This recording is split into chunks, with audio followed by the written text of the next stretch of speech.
to provide data as close to the best as possible with respect to being as accurate in a lot of the key highlight features here. Again, as I mentioned, the jail population, as you see on the screen here. Outsourcing is one of the things that has been a topic of interest with respect to where do we house the individuals that are really in our custody. And so as we've peaked nearly 3,600 detainees, we have detainees both at Cobb County, Forsyth County, Oconee County, and we have actually actively sought to hire separate facilities across the country to include Irwin County. So we are working with the Board of Commissioners to really look at even extensive or more extensive outsourcing as far as Mississippi.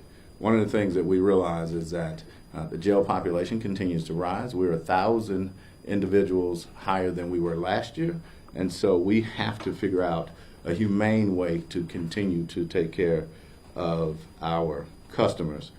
One of the things that has plagued us for the last 30 years has been the actual maintenance of the building.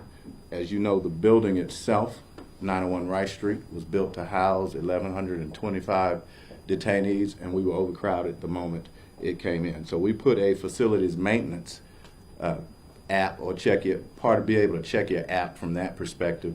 We will partner with DREAM, the Department of Real Estate Asset Management, to really provide updates on what that looks like on a monthly basis from there. We mentioned the healthcare, understanding and recognizing loved ones want to know what healthcare looks like ultimately. This will include the number of individuals that go out to the emergency room, etc. So one of the things that we continue to talk about is access to data and what that looks like. So it's now time for the Fulton County Sheriff's Office to be in this century in being able to provide that information. And so from there, it is important that I note that it is a free app, and you can download it at Google Play and certainly at the Apple Store. So with that being said and done, I know everybody's interested in the app, and if there are any questions along that line, we certainly will take those and any other questions from that perspective. About the app, what's a real-life example of how you think a family or someone could get answers they really need from it? And that's a great question. So to that, even when I get a call, the first thing I do is I go to the app and it says, check for inmates, right? So we can get real life information. You can share that information. You can immediately find your loved one there, and ultimately you can get the charges and then send that to whoever you need to send it to. You can send it to your lawyer. You can send it just as you text anything else. It's available to you there. One of the most important features on it is the real-time information sharing with respect to what's happening in terms of road closures, in terms of what's happening in general public. So we had an opportunity to use it when we had an active shooter just several miles down the road, and so to really be able to put out real-time information is that important to us. On that topic of the jail sheriff, I know you were in talks of mentioned the outsourcing there, getting a more permanent, larger facility that can cater to the needs that the sheriff's office has. Ahead of tomorrow's vote, there are concerns that taxes may be going up to possibly raise money for this new jail effort. That price tag being around $2 billion. Just wanted to get your thoughts on if that is in line with kind of what you were thinking and your message to those taxpayers who fear they may have to pay more for this. Well, again, let me go back to the meeting before last, and the commissioners approved a $1.67 billion venture, but are still trying to explore what it looks like to pay for it. So it may mean an adjustment in the millage rate, may mean a P3 or a private partnership, right? Private-public partnership. That's not for me to decide. Our commissioners, who have done a great job in supporting the sheriff's office, will make those decisions, and ultimately we may find a way to do it without raising taxes. I don't know. But again, it is my job as sheriff to present to our community what we need to treat people in a humane fashion. Is that going to save costs versus outsourcing to half a dozen facilities? Well, it's less about saving the cost and building the right facility. We need a replacement facility that focuses on mental health, that focuses on reentry, and treating people as they need to be treated the moment they hit the door and they come in, and focusing on release and reentry. So one of the things that's important to note is people that come out of the Georgia jail penal system, 90% of them come back to the metro area. And the one thing they do a good job of at the state is focusing on reentry the moment you enter. We have to change that culture.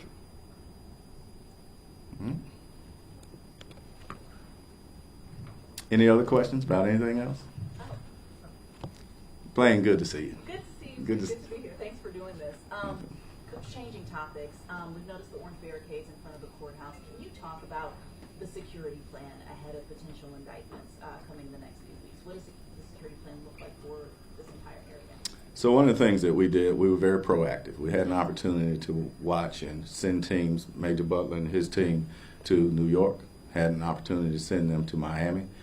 Take a lessons learned piece and understand really what we do, how we do it, and how we do it differently from those two specific agencies. Our focus is to be proactive about really security.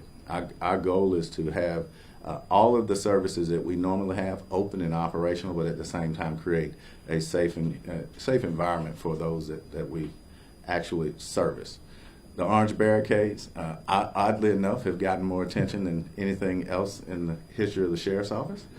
And so to that extent, it is part of a proactive plan to make sure that, again, what we learned in Miami is that we need to have a secure perimeter. That's just the beginning of the program. Sheriff, you talked about the idea. Ryan, good to see you. You talked about the idea that people obviously are paying a lot of attention to all the rules you're making. I know some of this stuff happens behind the scenes. You don't want everybody to know what you're doing. But can you talk about just trying to reassure the public about how this downtown will flow? You clearly see that the streets have been painted and things have been kind of done. Can you just talk about what you're going to be doing? Well, first, I have to give credit to the mayor on the streets being painted. Right, you see the new bicycle lanes, which in this case actually helped us tremendously. In terms of flow, again, I hearken everybody, tell them to go back to our sheriff's app. We'll get real-time information on street closures, et cetera. Our goal is to provide a wide perimeter that creates safety first and access second. So ultimately, those that need to be in the courthouse can conduct business in the courthouse in a safe environment. That's our goal from that perspective. If protesters show up, where do you have an idea of where you put them? We do. So we will certainly follow our plan, which we're keeping close to the vest. And so we look forward to an opportunity to show the world that we are ready. Sure. If the former president is indicted, do you expect he'll turn himself in at Wright Street? And if so, what will that process look like? Well, if he's indicted, you need to talk to the DA about that piece. And we have a plan for those instances.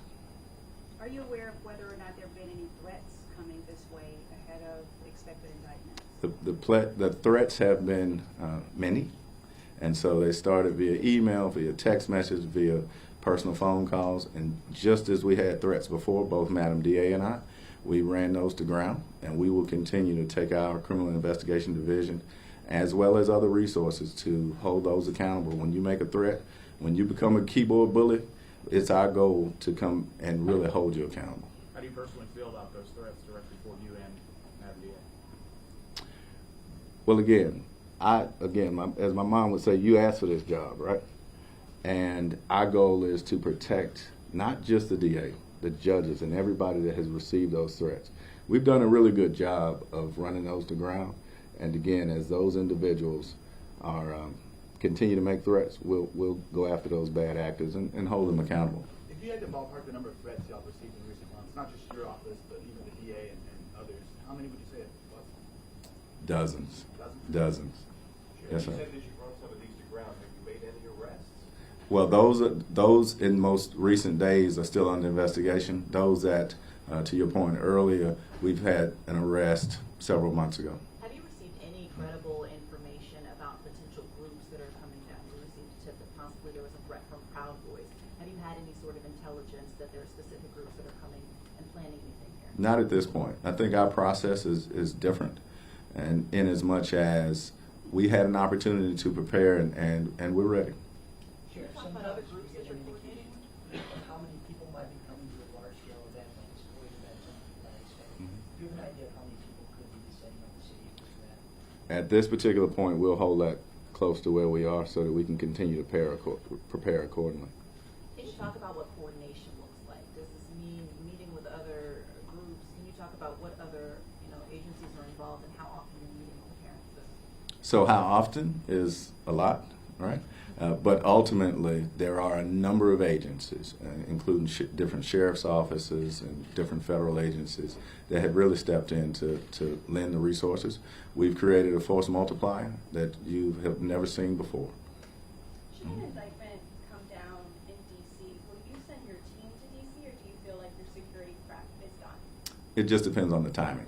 And so if it's done prior, then we certainly will send teams. Again, opportunities to learn are what really help prepare us to get us where we are right now.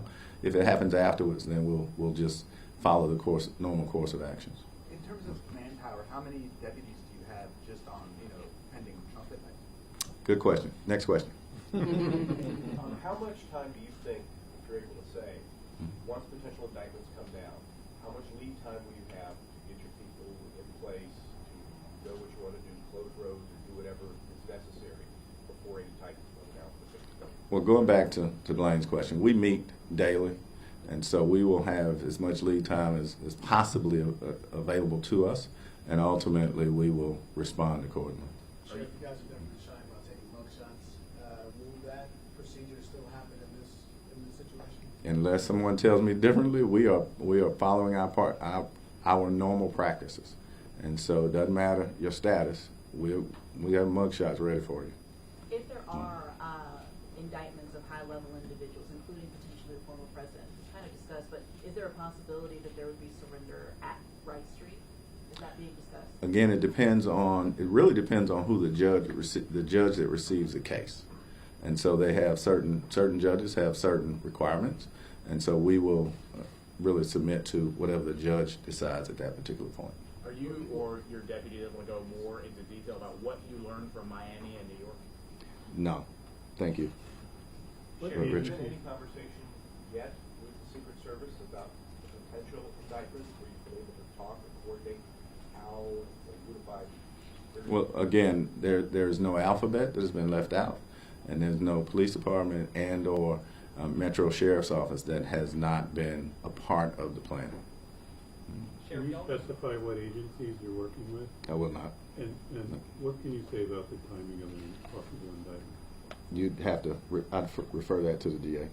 Sheriff, you guys have been preparing for months. I mean, if an indictment comes tomorrow, do you guys think you guys are ready to handle anything that would happen? If an indictment came today, we would be ready. Last question. You said that if, unless someone tells you differently on a mugshot, who would tell you differently? Again, we'll follow our normal practices, and those that take mugshots will be subsequent to open records requests like everyone else. All right, that was the last question. That's Natalie telling me to leave. All right, I appreciate it. Thank you all.